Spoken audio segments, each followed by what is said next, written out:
Money is like salt. Okay, if you have too little salt, it's a problem. If there's too much salt in the food, it's a problem. So you need to find that right balance.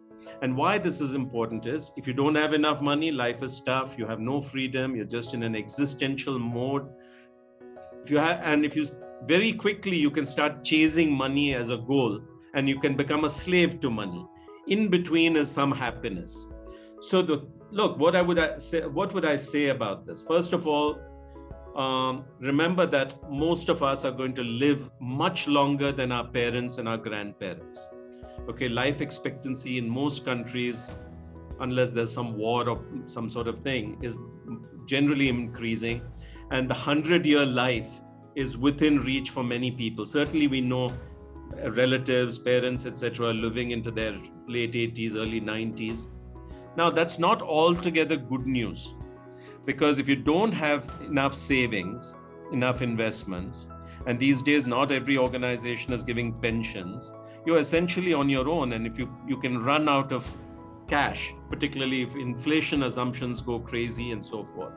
So look, I think there are 4 or 5 very, very obvious things. First is live within your means. And I always lived within my means, even when I was making a lot less. You talked about a nice middle class start. My parents were very, very middle class. When we started out, it was actually lower middle class. And I actually decided not to be a burden on my parents. And so I went out and got a scholarship, the National Science Scholarship. And that was 200 rupees. But I managed to save within that money. Not only did I pay for my tuition and books and all that, I saved some money also. Then I got a scholarship to go to the US, but it wasn't generous. It was $500, which even in 1985, 86 was not a lot of money. But I lived on $350.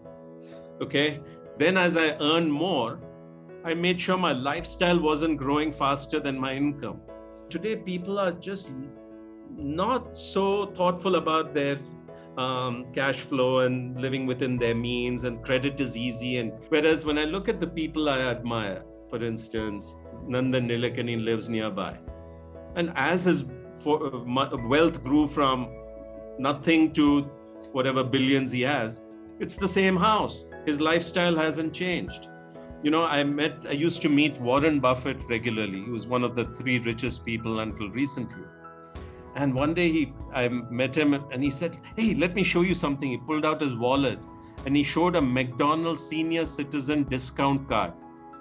Okay. And he was so proud of it. Here's a man who's worth some $100 billion US, but he will still go and get the senior citizen discount card so that he gets a discount. So I think living within your means is important. Number 3, investing. You cannot leave your money in fixed deposit and fixed income instruments. You have to be exposed to the equity markets, and that's how you get to some reasonable level of comfort. The final thing is, whenever I was very clever about managing my money, it ended badly. So if you try to time the market, pick one stock, all those things turned out badly. Whenever I was passive and sort of content to take a long-term view, things worked out. Okay, so when I did nothing just out of laziness, the portfolio followed the index, and it did fine.